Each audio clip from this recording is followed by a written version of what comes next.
So we are going to interview Sarah today, who is an amazing anti-arms activist. Would you say that's fair, Sarah? Yeah, fighting and the arms trade in general. Fighting the arms. Not to be confused with the limbs that we all need so much. I wouldn't have used how's that movement going to get rid of human arms? Yeah, arms companies are doing pretty well at it, ironically. Well, yes, there's a link there. Well done. Absolutely. So you've come to talk to us today about some brilliant actions that are coming up. So would you like to tell us a little bit about that? Sure. So basically in September, there's this little thing happening in East London, which is the world's biggest arms fair. And basically it's a supermarket kind of affair where arms companies can come and display their wares. Countries like Bahrain, Saudi Arabia, the United States can come and meet other arms dealers and other countries that engage in conflict. And basically they can just test out their weapons and decide what new deals they want to take away from it. So it's pretty huge. I think the last one, it comes every 2 years. And in 2011, there was nearly 50,000 people there. Yeah. And, over 1,000 companies, 55 countries represented. So, yeah, it's a pretty... Nice and inclusive. Pretty inclusive. I mean, you could kind of compare it to the size of the Olympics, but not getting quite as much press coverage. No, they don't. I watched a couple of videos on Dicey, and it was really weird. It was full on. This is an advert to come to the Dicey Arms Fair, where we sell the most advanced, brutal weapons that are going to be sent all around the world to do horrible things. But they managed to just, every single thing, they just avoid any words like weapons, conflict, war, killing, murder, death, people, anything like that. It's just like, I'm of such and such systems, and we build products for our customers that are of a specific type of ground-ready merchandise and things like that. And they say it with total lack of irony and in total seriousness. And they're dressed and they approach the customer in the way that those Love Film would approach you in a mall. You got two people dressed in suits and they got little clip-ons. Like, hi, how you doing? Come and check out my landmine. It blows children up. It's so weird. It's completely kind of dehumanized, and apparently this year people are going to be able to test fly drones, unmanned drones. So they'll be able to sit in this place in London testing weapons flying over Wales. Really? Which is just bizarre. That is bizarre. Yeah. But the whole thing, it's like a bunch of kids who like playing with army toys have gone into a room and decided, let's do a big weapons show. They need to just play Call of Duty at home. Yeah, no. It's very odd. But yeah, unfortunately, it's not just bizarre, it's really sinister because, you've got things like cluster munitions, which should be banned, which are banned by international law, kind of still being displayed a couple of years ago and things like that. Really? It was only down to sort of pressure and campaigning that stopped that, wasn't it? Yeah, well... Because they really, when it comes to these kind of rules, until there's pressure, they just don't really give a toss, as far as I can tell. Yeah, I think it was Caroline Lucas who managed to get in as an MP, and she kind of took photos and spoke out about it. Not sure they're going to let her in again, which is unfortunate. If I was running an arms fair, I'd probably try not to let Caroline Lucas in. I wouldn't let her anyone. I'd just set some rule like no women or something like that. No lefty women. But people have managed to get in, activists have managed to get in the past and pulled off some pretty crazy stunts inside, sort of climbing on top of a tank and that kind of thing. But yeah, one of the hardest things about it is it's held in the Excel Centre, which is a kind of soulless place in East London. It's a kind of dystopian, it's basically, if you read a dystopian sci-fi novel, that is what the Excel Centre is. So it's quite hard to access physically. Yeah, really hard. And they just, lock down the whole centre during Dicey, which means that it actually really affects local people because they just can't suddenly go on the roads that they're used to and that kind of thing.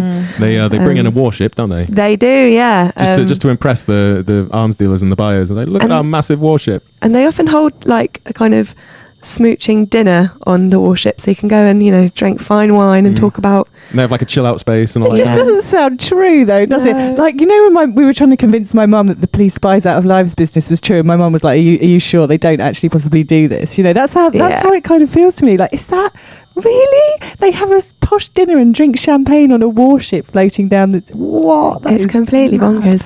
But yeah, 2 years ago there was an amazing action where a small group of activists got in some kayaks, and they I remember they this, might yeah. even have been inflatable boats, but there's this incredible photo of one person in a kayak and this massive warship, and they managed to stop them coming in, which was just great. That is really cool. Yeah. I think I've seen the photograph where it's literally like this tiny little yellow dot that's this little thingy, and there's this warship that can't actually go anywhere because there's this person saying, no, I won't move. That's really brave as well, isn't it? I bet amazing. that was pretty dangerous. Yeah, pretty scary, but no, brilliant stuff. So what's going to happen this year? Well, I'm looking forward to it. I think there's some quite big plans being made. A general call out's gone out. So this year, there's a special one-day drones conference, which they're throwing in as a treat on the Monday. So DSEI itself is Tuesday to Friday, the 10th to the 13th of September. Special drones day on the 9th, where you get to test out the drones, and a big day of action on the 8th. So I think the idea is to actually try and stop some of the setup before the arms fair is in place. But there's loads of stuff. Stop the Arms Fair is a kind of coalition of different groups working on it, and they've got a whole programme of events. So depending on what you fancy, whether it's a bit of direct action or a peaceful vigil and that kind of thing, you can take your pick. Great. So there's going to be lots of different things. Loads of stuff. But the 8th is the kind of big day where we want people to come together. And if people want to do that, how do they access the process? So probably a good starting point is the Stop the Arms Fair website, which is stopthearmsfair.org.uk, I think. And that has it links through to all these different organisations. There was a big planning meeting on Saturday, which was great. And the next big event is a direct action training on the 17th of August. So if you fancy yourself a bit of activism but don't quite know how to get involved, that's really good. Okay, brilliant. Where is that? That's happening at Friend's House in Euston. So, yeah. I wanted to bring, because DSEI they've been protests every 2 years. It happens every 2 years. It's been going on for, 10 years? Yeah, ages. It used to be at the Farnborough Air Show, which is even further away. Right. But I mean, it's got a long tradition of crusties going along and kicking up a stink while businessmen and women go and buy arms and stuff. But and there's always a topical issue. I mean, it's never like just an abstract thing. But at the moment, you've got this company that makes the tear gas, and I say the tear gas because everywhere. I was just watching like the internet or whatever, YouTube the other day, and I was with this fellow. We were chatting and it was showing what was going on in Turkey and Brazil, and he was just saying, I've never seen it like this. I've never seen like just every single day images of people being tear gassed and vans running people over and water cannons and all this kind of stuff.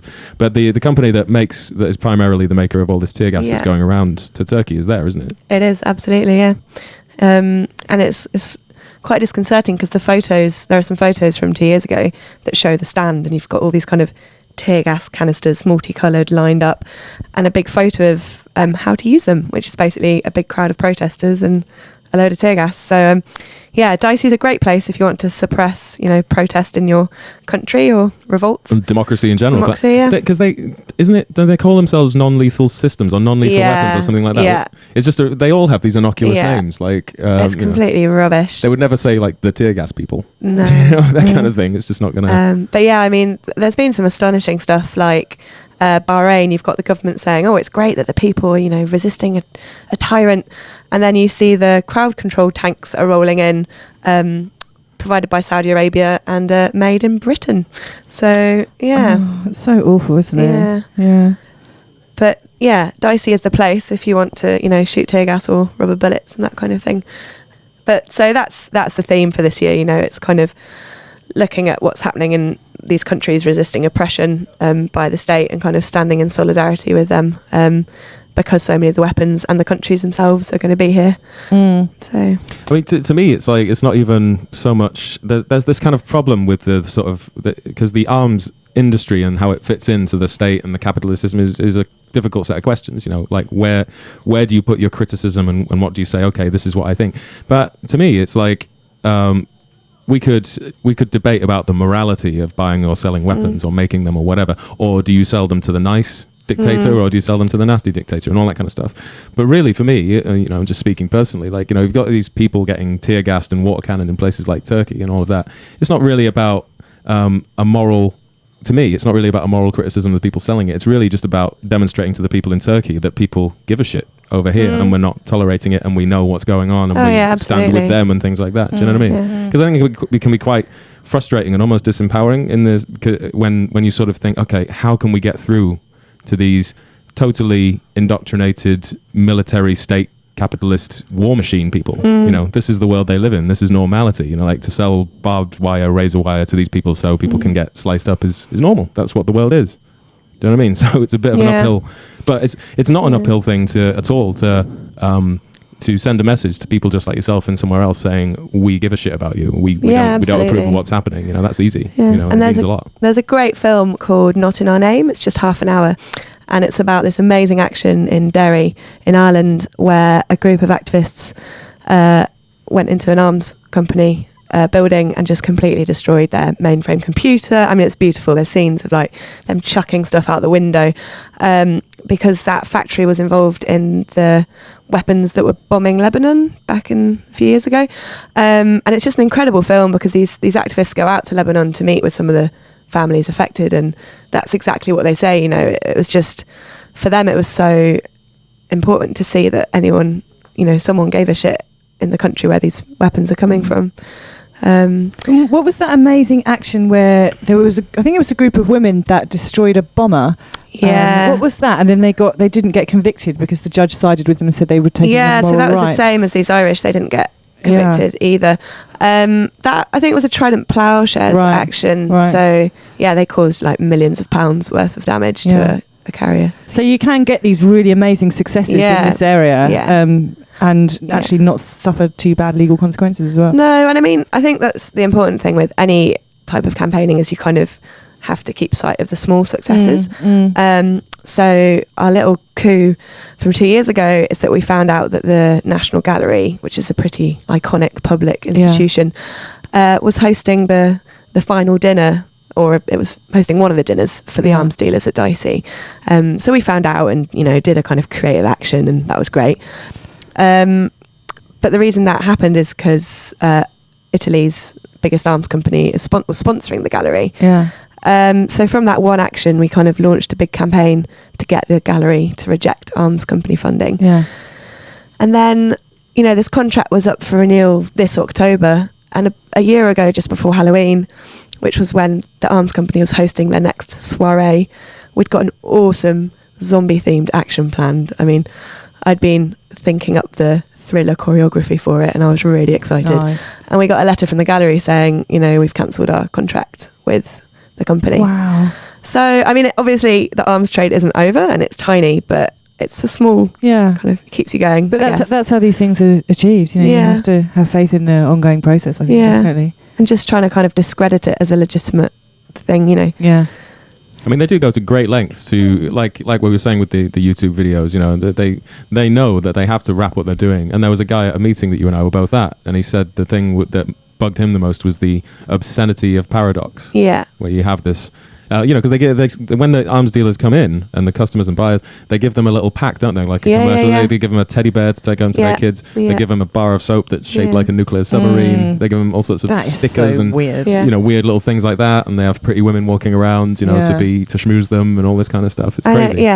And they play music in the hall. Don't they? They've got like this kind of muzak, to sort of while the tank thing turns around, he's like, oh, this is just like going to see an art gallery or something. And there's a great quote by someone who says, the arms fair is a bit like a double glazing sales convention, but where every last bit of UPVC is designed to kill you.